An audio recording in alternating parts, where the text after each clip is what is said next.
Hello student, आज हम पढ़ेंगे अध्याय 5 एक चर का रैखिक समीकरण linear equation in one variable. तो आइए देखते हैं सबसे पहले चर और अचर क्या होता है। चर राशि अर्थात वह राशि जिसका मान हम परिवर्तन कर सकते हैं। For example x, y, z, डब्लू, इस प्रकार के आपके जो राशि रहेगा इसे हम चर राशि कहते हैं। और अचर राशि क्या होता है? तो अचर राशि वह राशि होता है कि किसी ऐसी संख्या जिसको हम नहीं बदल सकते वह वही रहता है। फॉर एग्ज़ाम्पल 1, 2, 3, 4, इस टाइप का जो भी संख्याएं यहाँ पर उपलब्ध होते हैं उन्हें हम अचर कहते हैं। और चर जिसमें परिवर्तन हो सकता है और अचर जिसका मान परिवर्तन नहीं हो सकता। तो ये दो अंतर होते हैं चर और अचर में। जब हम समीकरण की बात करते हैं तो कई चीज़ें स्पष्ट होती है। जैसे कि एक संख्या हम लेते हैं, एक संख्या हम ले लिए 8। अब इस हम 8 को कई तरह से लिख सकते हैं। जैसे कि हम इसे लिख सकते हैं 9 ऋण 1, इस प्रकार लिख सकते हैं। या ऐसा भी लिख सकते हैं 2 धन 6, इस प्रकार भी इसको हम लिख सकते हैं। या इस तरह से भी लिख सकते हैं कि 7 गुणित 2 ऋण 6। तो ये भी हमारा एक संख्या हो सकता है 8 को लिखने का एक तरीका। या ऐसा भी कह सकते हैं कि इसे हम 2 गुणित 4 भी लिख लें। तो ऐसे कई चीज़ें सामने आती हैं। तो हम इस तरह से किसी भी संख्या को अलग अलग तरीक़ों से दर्शा सकते हैं। इसी तरह आप दूसरे संख्याओं को भी आप ट्राई कर सकते हैं। पर अब हम देखते हैं कि समीकरण क्या होता है। समीकरण मतलब हमारा क्या है कि उसमें दो पक्ष होते हैं। एक तो हमारा होता है दायां पक्ष और दूसरा हमारा होता है बायां पक्ष। तो ये दो पक्ष यहाँ पर होते हैं, दायां पक्ष और बायां पक्ष। तो इस दोनों पक्षों में हम ये देखते हैं कि इधर की जो भी संख्याएं होंगी या चर अचर राशि होंगे, इधर के चर अचर राशि के क्या होते हैं, बराबर होते हैं। तो दोनों जब बराबर होते हैं वही हमारा समीकरण होता है। तो हम इसके लिए एक एग्जाम्पल भी देख सकते हैं कि किस तरह से यह बराबर हो सकता है। जैसे हम एक यहाँ पर ले लेते हैं x धन 2 बराबर 7। तो 7 ये क्या है आपका दायां पक्ष, इधर हमारा क्या है बायां पक्ष। अब हम ये देखते हैं कि दोनों समीकरण सत्य कैसे होगा। तो समीकरण सत्य तब होगा जब यहाँ पर x का वह मान रखा जाए जिससे कि इनका योग होने पर 7 ही प्राप्त हो जाए। तो दोनों बराबर हो जाएंगे। तो हम यहाँ पर देख रहे हैं, यदि हम यहाँ पर मान लो x के स्थान पर मान लो 1 रखते हैं तो 1 रखने से क्या हो जाएगा, 1 और 2 टोटल 3। तो 3 और 7 यानी कि 3 बराबर 7 हम यहाँ पर बता सकते हैं। तो 3 बराबर 7 में देखिए दोनों पक्ष बराबर नहीं है, इसलिए हम इनको बोलेंगे कि समीकरण सत्य नहीं है। अब यदि मान लो x के स्थान पर हम क्या रखें, 5 रख दें इस तरह।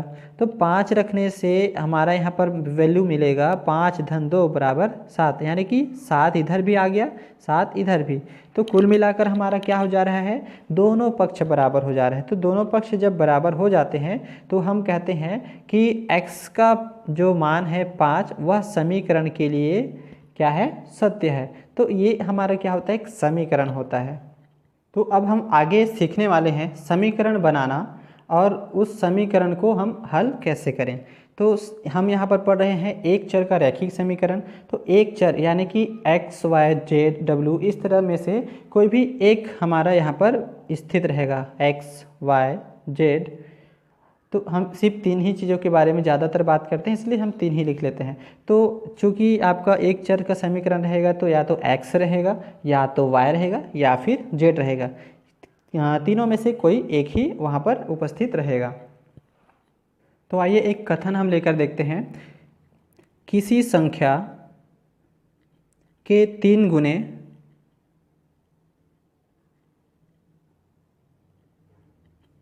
गुने से 4 अधिक, 3 गुने से 4 क्या कर रहे हैं, अधिक कर रहे हैं।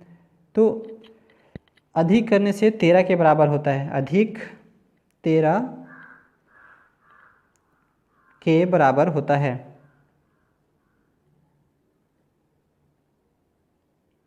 तो ये हमारा एक कथन है और इस कथन को हम समीकरण के रूप में क्या करेंगे, लिखेंगे। तो किस तरह लिख सकते हैं, तो मान लेते हैं कि हमारा जो संख्या, कोई संख्या जो है वो हमारा क्या है, x है। तो हम ये क्या कर लेते हैं, माना संख्या x है। तो x है तो हम यहाँ पर देख रहे हैं कि x के 3 गुने, 3 गुने का मतलब होता है 3 का गुणा, तो इसलिए हम यहाँ लिखेंगे 3x। अब देख रहे हैं 3 गुने से 4 अधिक, तो अधिक करने का मतलब ये है कि उसमें 4 हम बढ़ाएंगे यानी कि जोड़ेंगे, तो 3x धन 4। अब इतना करने के पश्चात क्या हो जा रहा है, वह 13 के बराबर हो जाता है, अर्थात यहाँ पर हमारा 13 हो जाएगा। यानी कि किसी संख्या के 3 गुने यानी कि 3x से 4 अधिक यानी कि 4 को प्लस करेंगे, 4 अधिक करने से 13 के बराबर होता है, तो यहाँ पर 13 के बराबर। तो ये हमारा क्या है, एक कथन है। इसी प्रकार हम कथन को समीकरण का रूप दे सकते हैं और समीकरण को कथन का रूप दे सकते हैं। इस प्रकार हम प्रश्नावली को आगे हल करने वाले हैं। प्रश्नावली 5.1, पहला प्रश्न यहाँ पर दिया गया है, नीचे दिए निम्न कथनों से समीकरण बनाइए। पहला प्रश्न है, 2 क्रमागत संख्याओं का योग 11 है। उसी तरह दूसरा दिया गया है, टिकेंद्र व तेजराम की आयु का योग 30 है, जबकि टिकेंद्र की आयु तेजराम की आयु की दुगनी है। इसी तरह और भी कथन दिए हुए हैं। तो चलिए हम देखते हैं। सबसे पहला हमारा पहला कथन दिया गया है, 2 क्रमागत संख्याओं का योग 11 है। अब क्रमागत संख्या क्या होता है, क्रमागत का मतलब होता है क्रम से जो संख्या आता है, जैसे कि 1 2 3 4, तो ये हमारा होता है क्रम। अब हमें तो यहाँ पर संख्या नहीं पता है, इसलिए हम यहाँ पर कर लेते हैं, माना संख्या x है, तो ये हमारा एक संख्या है। अब हम देखते हैं क्रमागत संख्या, तो सबसे पहला मान लेते हैं हमारा पहला संख्या x है, तो दूसरा संख्या क्या होगा, दूसरा संख्या हमारा x में एक अधिक हो जाता है। जिस प्रकार यहाँ पर 1 है, 1 के बाद दूसरा संख्या जो आता है वो 1 इससे अधिक है। इसी प्रकार x और दूसरा संख्या x धन 1, तो हमें सिर्फ यहाँ बोला गया है कि 2 क्रमागत संख्या, तो इसलिए एक x हो जाएगा और एक आपका x धन 1 हो जाएगा। अब हमें यहाँ पर बोला गया है कि 2 क्रमागत संख्याओं का योग, तो ये तो संख्या है, यहाँ पर लिखेंगे 2 क्रमागत संख्या x और x धन 1 है। तब 2 क्रमागत संख्याओं का योग अर्थात x पहला संख्या, दूसरा संख्या है x धन 1 बराबर, योग बोला गया है तो योग हमने किया, बराबर हमें प्राप्त हो रहा है 11। तो ये हमारा क्या है, एक कथन है। जैसा हमको कथन बोला गया था उसी के अनुसार ये हमारा समीकरण है और ये आपका उत्तर भी है। इसी तरह हम दूसरा को भी बनाकर देखते हैं। दूसरा है, टिकेंद्र व तेजराम की आयु का योग 30 है, जबकि टिकेंद्र की आयु तेजराम की आयु की दुगनी है। तो सबसे पहला हम यहाँ पर ये देखेंगे कि जिनके बारे में कुछ भी नहीं बताया गया है उन्हें हम क्या मान लेंगे, x मान लेंगे। तो देखिए यहाँ पर बोला गया है, जबकि टिकेंद्र की आयु तेजराम की आयु की दुगनी है, अर्थात टिकेंद्र की आयु तेजराम से दुगनी है, तो बता दिया गया है कि टिकेंद्र का आयु क्या है, दुगना है, पर तेजराम की आयु कितनी है। तो हम यहाँ पर मान लेंगे, माना तेजराम, चूँकि हमें तेजराम की आयु नहीं पता है, तो माना तेजराम की आयु x है, तब टिकेंद्र की आयु क्या हो जाएगी। तो हमें बताया गया है टिकेंद्र की आयु दुगना बोला गया है, तो हम यहाँ पर टिकेंद्र की आयु क्या हो जाएगा, 2 गुणित x, अर्थात 2x हो जाएगा टिकेंद्र की आयु। अब हमें यहाँ पर क्या बोला गया है, तो अब हमें कहा गया है कि टिकेंद्र व तेजराम की आयु का योग 30 है। तो हम यहाँ पर प्रश्नानुसार करेंगे, प्रश्नानुसार दोनों की आयु का योग, यानी कि तेजराम की आयु x धन टिकेंद्र की आयु 2x बराबर 30, तो दोनों की आयु का योग क्या होगा, 30 होगा। तो ये हमारा क्या है, दिया गया कथन का समीकरण है, ये आंसर भी है आपका।